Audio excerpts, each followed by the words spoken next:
पहली बार राजनीति में एंट्री तो राजद ही इनको लाया ना। अगर राजद इनको एमएलसी का नहीं दिया होता, एमएलसी नहीं बना होता, या एमएलसी बनने के पहले भी राजद में ही थे, कोषाध्यक्ष थे, सब कुछ थे, पहचान तो इनकी यही बनी।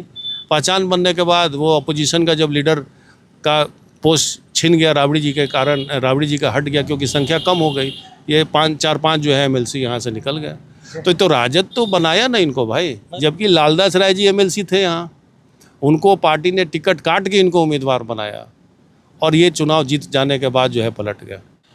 आज महागठबंधन की बैठक थी एमएलसी चुनाव को लेकर के, बिहियां भी शामिल हुए और शाहपुर में भी शामिल हुए। क्या लग रहा है इस बार जो मतलब 2 टर्म से आरजेडी मतलब राधाचरण सेठ जीत रहे थे, उसके बाद उनके लड़के खड़े हैं, उनको पटखनी आप लोग दे दीजिएगा? अब देखिए तो काउंटिंग के बाद पता चलेगा, लेकिन एक निराशा त्रिस्तरीय पंचायत के लोग जो जीते उनमें निराशा है। मुखिया अपना काम स्वयं भी जो उन मुखिया जो जीते हैं वो नहीं कर पा रहे हैं। इस सरकार में उन पर दबाव है, वो लाइट नहीं लगा सकते हैं, विधायक लगा सकते हैं, सांसद लगा सकते हैं, लेकिन ये लाइट नहीं लगा सकते हैं। ये जब लाइट लगा रहे थे तो इनको जेल में मुकदमा तय किया गया था। अब पंचायत के बताइए, मुखिया के पैसे से सरकार डायरेक्ट उनके पैसा काट के डायरेक्ट लगा रही है ताकि मुखिया का नाम नहीं हो। मुखिया अपने चेक पे साइन नहीं कर सकते हैं। मुखिया एक लग रहा है कि अधिकारी के अंडर में काम करने वाले लोग हो गए। तो इस पंचायत से लोगों को काफ़ी निराशा है, वार्ड के पास कुछ नहीं है। तो निश्चित तौर पे सदन में जो सेठ जी जो थे पहले 10 साल से रहे हैं, इस तरह की बातें सदन में नहीं उठाए हैं और नहीं उठाने के कारण लोग काफ़ी इनसे खुश नहीं हैं। यहाँ तक वेतनमान के लिए लोग, पेंशन के लिए लोग धरना प्रदर्शन आरा में दिए थे सभी मुखिया के लोग, उनकी बात भी वहाँ तक नहीं पहुँचा है। तो ऐसे लगता है इस हिसाब से कि इस बार जो है चुनाव जो है हम लोग निश्चित तौर पे जीतने जा रहे हैं। मुद्दे की भी बात हो रही है कि 2 टर्म्स हो रहे हैं, कुछ बात नहीं कर रहे हैं, और ये जहाँ भी जा रहे हैं कह रहे हैं कि हम ये करेंगे, ये करेंगे। देखिए, एक तो इनके पिताजी जब विधान पार्षद थे, निश्चित तौर पे लालू जी ने वार्ड को पावर दिया था वोट देने का। आज जो मत कर रहे हैं वार्ड, सबसे ज़्यादा संख्या उनकी लालू जी का दिया हुआ है। पहले उनको मतदान का अधिकार नहीं था। तो ये बात है, या ये जो भी मुखिया कार्य कर रहे हैं, विकास का काम कर रहे हैं, ये भी लालू जी के समय का दिया हुआ है। या पंचायत में आरक्षण कर्पूरी जी दिए थे, उसको लालू जी के सरकार में भी बढ़ाया गया और राबड़ी जी के भी सरकार में बढ़ाया गया। तो निश्चित तौर पे पंचायतों को मजबूत लालू जी के सरकार में हुआ था। इसके बाद इस सरकार में उस पंचायत को कमज़ोर किया गया है। तो एक बड़ा मुद्दा है, लोग को समझना चाहिए इस बात को, और निश्चित तौर पे हम लोग की ये मुद्दा बन के निकलेगा और चुनाव निकालेंगे। चुनाव की जब बात होती है, एमएलसी की जब बात होती है, तो चुनाव के समय तो बहुत ज़्यादा चर्चा होती है। उसके बाद एमएलसी का क्या काम है, बहुत कम ही देखने को मिलता है। ये जनरली हर जगह अब हो रहा है। 20 साल के मुख्यमंत्री जी के शासन काल में हमको नहीं लगता है कोई विधायक एक सिपाही का भी ट्रांसफ़र करा सकता, जो हमको लगता है। एक विधायक, इंस्पेक्टर, डीएसपी तो छोड़िए। और लालू जी के सरकार में जब हम लोग थे, डीएसपी तक का ट्रांसफ़र, एसपी तक का ट्रांसफ़र भी लोग कराए हैं, लेकिन इस सरकार में संभव नहीं है। तो लोकतांत्रिक व्यवस्था, एक सेंट्रल जो पावर जो होता है, जो पावर का एक तरफा जो है मुख्यमंत्री की तरफ चला गया, तो ये कमज़ोर हो रहा है। लोकतंत्र को ये बहुत बड़ा कमज़ोर करने का ही तरीका है कि आप पंचायत को भी कमज़ोर कीजिए। लोग जो चुने हुए हैं, ठीक है, हल्ला होता है, लोग विश्वास करते हैं, वार्ड को लोग जिताते हैं, वार्ड के पास कुछ नहीं है। अब लोग पूछते हैं कि तुमको वोट दिया, तुम्हारे पास कुछ नहीं है, तो चुनाव काहे का लड़ला। वही हाल विधायक का हो गया। विधायक ठीक है, अपना लिमिट तक सीमित रह गए हैं कि अपना क्या कहते हैं, अपना निधि को इस्तेमाल करेंगे। लेकिन हम बहुत सारी पैरवी होती है, बहुत सारे रिश्तेदार में पैरवी होते हैं, लोग चाहते हैं इधर उधर ट्रांसफ़र कर, नहीं करा पाते हैं, लेकिन अधिकारी के लोग रिश्तेदार हों वो हो जाता है। तो निश्चित तौर पे कमज़ोर जो आप बात कर रहे हैं, हल्ला ज़रूर होता है विधानसभा में।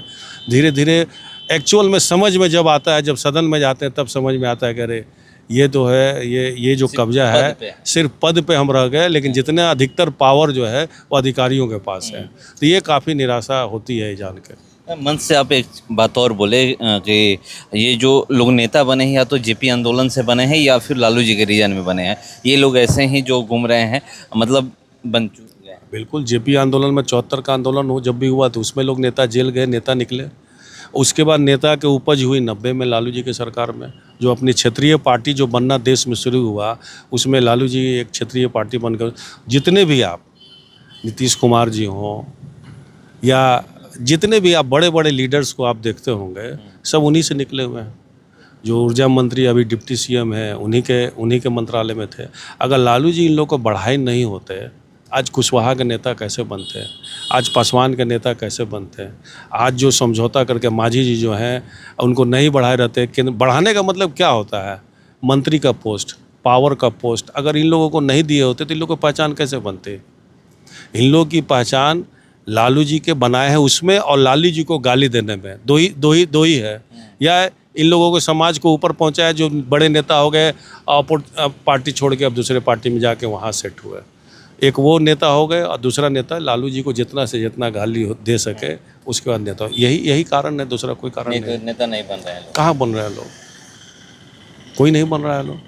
राधाचरण सेठ है, वो कह रहे हैं कि एनडीए जो है विधानसभा चुनाव में सभी सीटों पे जीती है। कैसे कैसे वो ब्रह्मपुर जो है इन लोग का हाथ लग गया है। ठीक है, तो बात सही कर रहे हैं कि 10,000 रुपया तो फैक्टर है ना। आप मेहनत कर रहे हैं, आप खट रहे हैं और सरकार डायरेक्ट अकाउंट में पैसा दे रही है।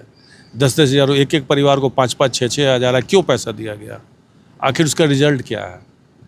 आप पैसा खजाना को बांट दिया, आज पैसे की कमी आई, किसी ठेकेदार को पैसा नहीं मिल रहा है, पेंशन नहीं मिल रहा है। तो आप जब हम मेहनत कर रहे हैं, ग्राउंड वर्क में काम कर रहे हैं, चुनाव आ रहा है, पैसा दे रहे हैं। वोट का संख्या हम तो पिछले वर्ष से 10,000 ज़्यादा वोट लेके आए हैं, लेकिन आप 10,000 अब खजाना ही खोल दीजिएगा चुनाव में और पैसा आएगा और आगे वादा कर रहे हैं कि आगे और हम पैसा देंगे, तो कहाँ से लोग टिक पाएंगे? गरीब जनता है, 10,000 जिनको मिला है वो 10 लाख के बराबर उनके लिए है। तो ये पूरे पैसे बांट के वो सरकार फैक्टर है। बिल्कुल फैक्टर है, नहीं तो जीतते नहीं है। कहाँ से जीतते? एमएलसी का जो उपचुनाव हो रहा है, इसमें कह रहे हैं कि सभी लोग दावे करते हैं, लेकिन हम लोग तो जीत के बैठे हुए हैं। उपचुनाव भी तो इन्हीं के गलतियों के कारण हो रहा है। आखिर खजाना पे जो भी बर्डन पड़ रहा है, जो भी लोग परेशान हो रहे, किन के कारण हो गया? इनको चुनाव नहीं लड़ना चाहिए था। ये अपना बेटा को लड़ाते विधानसभा, बेटा को विधानसभा जीत जाते तो ये चुनाव नहीं होता। तो आज जो बर्डन पड़ा है, आज जो चुनाव में सरकारी खजाना का कुछ भी तो पैसा खर्च होगा कि नहीं होगा, तो इन्हीं के कारण से हुआ है ना। ये वहाँ चुनाव लड़ गए और पहली बार राजनीति में एंट्री तो राजद ही इनको लाया ना। अगर राजद इनको एमएलसी का नहीं दिया होता, एमएलसी नहीं बना होता, या एमएलसी बनने के पहले भी राजद में ही थे, कोषाध्यक्ष थे, सब कुछ थे, पहचान तो इनकी यही बनी। पहचान बनने के बाद वो अपोजिशन का जब लीडर का पोस्ट छिन गया राबड़ी जी के कारण, राबड़ी जी का हट गया क्योंकि संख्या कम हो गई, ये 4-5 जो है एमएलसी यहाँ से निकल गया। तो राजद तो बनाया ना इनको भाई। अरे ये लोग तो ओकार है। जबकि लालदास राय जी एमएलसी थे यहाँ, उनको पार्टी ने टिकट काट के इनको उम्मीदवार बनाया और ये चुनाव जीत जाने के बाद जो है पलट गया। जदयू के राज्य के जो बिहार राज्य के सेक्रेटरी मनोज उपाध्याय निर्दलीय चुनाव लड़ रहे हैं, अब त्रिकोणीय मुकाबला हो गया। ऐसे में क्या लग रहा है, कितना फायदा आप लोगों को मिलेगा? आप अच्छे आदमी मनोज उपाध्याय जी, क्या कारण हुआ मनोज उपाध्याय को टिकट नहीं मिला? अगर सेठ जी विधायक बन ही गए, सेठ जी बहुत बड़े व्यापारी है, बड़े आदमी है, पैसा की कोई कमी नहीं है, नाम ही सेठ है उनका, जब वो बन ही गए तो क्या ज़रूरत था इनके परिवार को बेटा को देने का? उपाध्याय जी बहुत दिनों से लगे हुए थे, पूरे पंचायत में घूम रहे थे, वार्ड, उनको विश्वास था कि हमको टिकट मिलेगा, ऐन वक्त पे उनको टिकट काटा गया। क्या इनके साथ तो जदयू धोखा किया है?